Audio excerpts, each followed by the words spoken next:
The execution-style murders of an elderly Las Vegas couple during the Cold War caused some investigators to speculate that the KGB may have been behind the crime as part of an international effort to silence Soviet dissidents. Today on Mayhem in the Desert, we'll look at whether the 1981 execution-style murders of Jack and Xenia Rabinowitsch was the work of the infamous Soviet spy agency. Tensions in the Cold War were mounting in 1981. Newly elected President Ronald Reagan promised an aggressive line against the Soviet Union. Russian troops had recently invaded Afghanistan, and the USSR faced international condemnation over its human rights abuses. Amidst this backdrop, an elderly couple known for their outspoken views against the Soviet Union were found murdered in their posh Las Vegas home under circumstances straight out of a spy thriller. It was June 25th, 1981, and nobody had heard from either Jack or Xenia Rabinowitsch for several days. A maid arrived at the couple's home at 2856 La Casita Avenue in a Tony area of Las Vegas that morning around 10 a.m., and she immediately took note of 3 days' worth of newspapers strewn by the front door. The Rabinowitschs' 4 dogs were frantically barking, and a security gate near the home's entrance was ajar. The unusual scene prompted the maid to flag down a passing security patrol. The security guard, followed by the Rabinowitschs' maid, walked slowly through the sprawling 6,000-square-foot home. The house had been ransacked, adding to the sense of dread building for the maid and security guard. Their worst fears were confirmed when the duo entered the bedroom and found the lifeless bodies of the Rabinowitschs on their bed, both killed by a single gunshot to the back of the head. Homicide detectives pieced together most of what transpired the night Jack and Xenia Rabinowitsch were killed.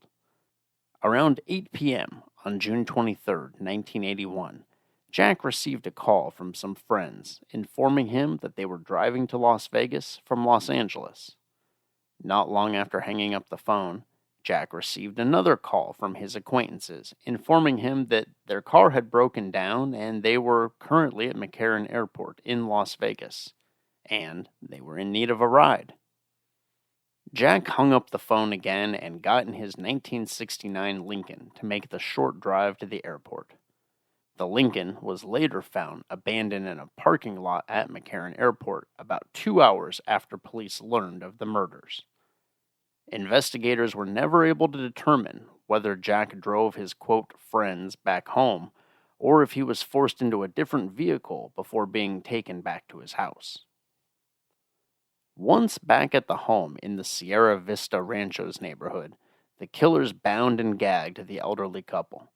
When police found the Rabinowitschs, the couple had marks on their wrists from handcuffs and still had duct tape covering their mouths. Detectives noted the crime scene showed no signs of a struggle. The killers ransacked the home, forcing Jack and Xenia to open each of the 4 safes in the residence. Eventually, the assassins found what they were looking for: a single file located in a drawer of one of the safes.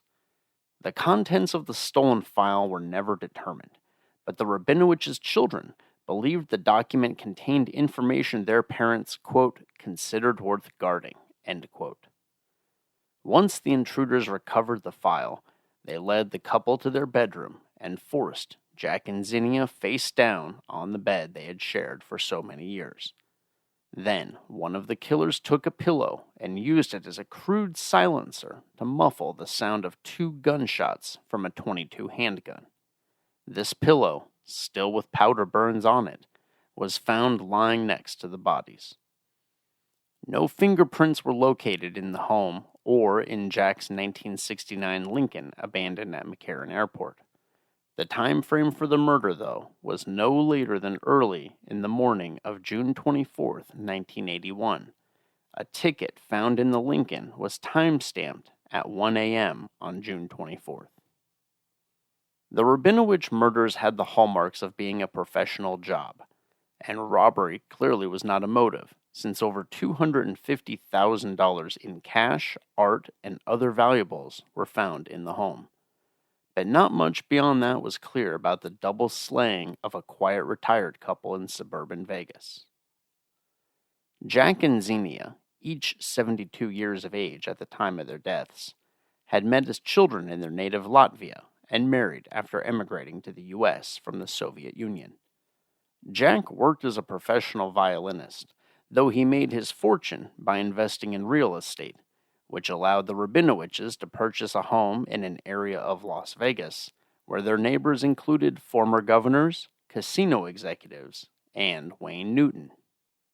The Rabinowitschs were proud of their Jewish heritage and made countering the Soviet Union's persecution of its Jewish citizens a central part of their lives.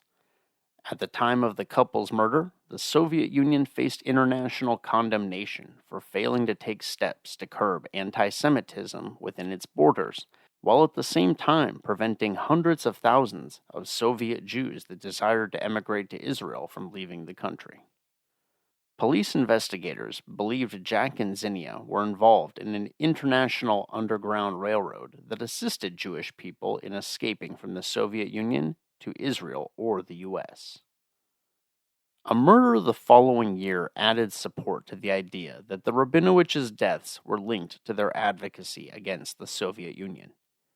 In December of 1982, Russian author Yuri Brokin was found murdered in New York City by a single shot to the head. Like the Rabinowitschs, Brokin was a Jewish immigrant from the Soviet Union and an outspoken opponent of his former homeland. And also, like in the Rabinowitsch slaying, the killer of Brokin stole several documents but left behind $15,000 in cash. Las Vegas homicide detectives conducted multiple interviews with two Russian nationals suspected of ties to the KGB that were acquainted with the Rabinowitschs. One of the Russian nationals even failed a polygraph administered by the NYPD in relation to the Brokin murder. The FBI offered assistance to Vegas detectives as federal agents believed the two Russian nationals were working as spies. But police were never able to develop enough evidence to make an arrest. Those following the murders of Soviet immigrants to the United States during the 1980s speculated the KGB may have used its connections with the burgeoning Russian mafia to carry out the assassination of those considered threats to the Soviet regime.